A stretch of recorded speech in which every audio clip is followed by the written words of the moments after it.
नमस्कार, ऑर्गॅनिक माहिती यूट्यूब चॅनलमध्ये आपलं स्वागत आहे। चॅनलला सबस्क्राईब केलं नसेल तर लगेच करून घ्या, बेल नोटिफिकेशनला क्लिक करा। चला तर मग व्हिडिओ सुरू करूया।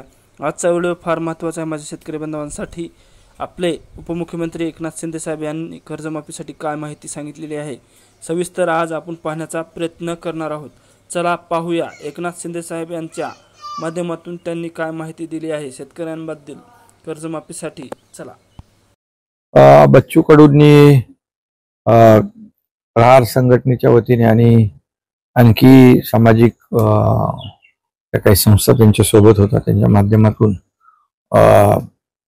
शेतकऱ्यांची कर्जमाफी झाली पाहिजे म्हणून आंदोलन केलं होतं। त्या संदर्भात काल देखील संजय राठोड मंत्री आणि महसूल मंत्री बावनकुळे तेही गेले होते आणि त्यांनी देखील त्यांना विनंती केली होती की थोडा अवधी नक्की लागेलच।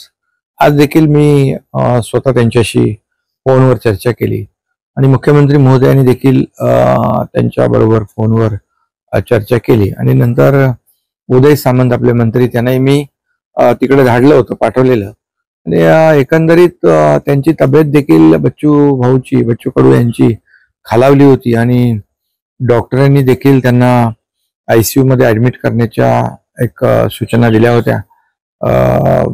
त्यामुळे त्यांचं आंदोलन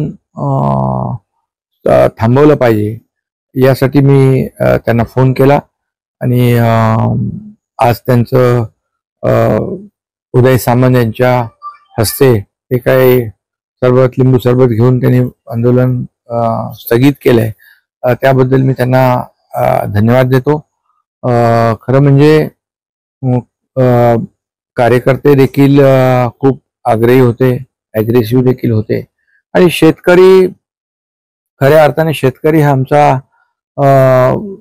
आमची भूमिका आहे। शेतकरी आपला मायबाप आहे, शेतकरी हा अन्नदाता आहे आणि म्हणून आमचं युती सरकार, महायुती सरकार आपण जर पाहिलं तर शेतकऱ्यांच्या पाठीशी नेहमी उभं राहिलेलं आहे। माझ्या मुख्यमंत्री पदाच्या 2.5 वर्षाच्या कारकिर्दीमध्ये देखील जवळपास सर्व जे काही शेतकरी सन्मान योजना आणि हे सगळं जर धरलं तर 45,000 कोटी रुपये गेल्या 2.5 वर्षामध्ये आम्ही शेतकऱ्यांच्या साठी विविध योजना असतील, दरवर्षीचे 6,000 रुपये असतील, पीक विमा असेल, या माध्यमातून आणि त्यांना अनेक योजनांच्या माध्यमातून त्यांना आम्ही त्यांच्या मागे उभं राहण्याचं काम केलं। आता देवेंद्रजींच्या मार्गदर्शनाखाली देखील आमची टीम जी आहे ती काम करते। जो वेग मागच्या सरकारमध्ये होता तसाच किंबहुना त्याही पेक्षा जास्त वेगाने आम्ही निर्णय घेतोय राज्यामध्ये आणि त्यामुळे शेतकरी हा केंद्रबिंदू आहे, शेतकरी हा महत्वाचा घटक आम्ही मानलेला आहे।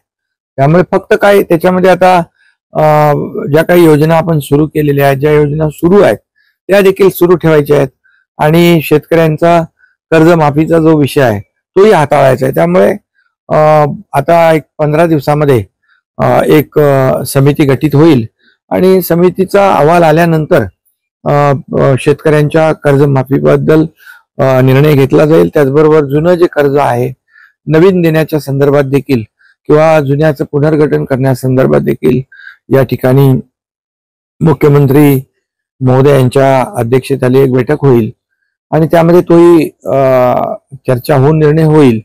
त्याचबरोबर दिव्यांगांच्या बाबतीत देखील मानधन वाढवण्यासंदर्भातली एक मागणी होती, तर येणाऱ्या अर्थसंकल्पामध्ये देखील आपलं जे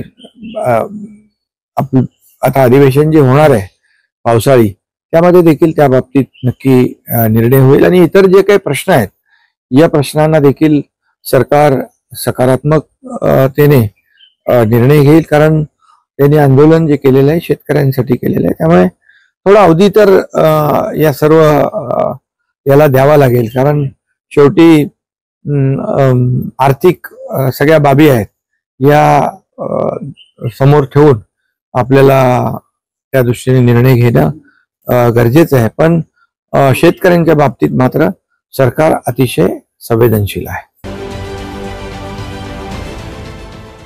देश विदेशातील प्रत्येक घडामोडींचे लाईव्ह अपडेट मिळवण्यासाठी आता साम टीव्हीच्या सर्व सोशल मीडिया प्लॅटफॉर्मला लाईक, फॉलो आणि सबस्क्राईब करा। तसंच सर्व नोटिफिकेशनसाठी बेल आयकॉन प्रेस करायला विसरू नका.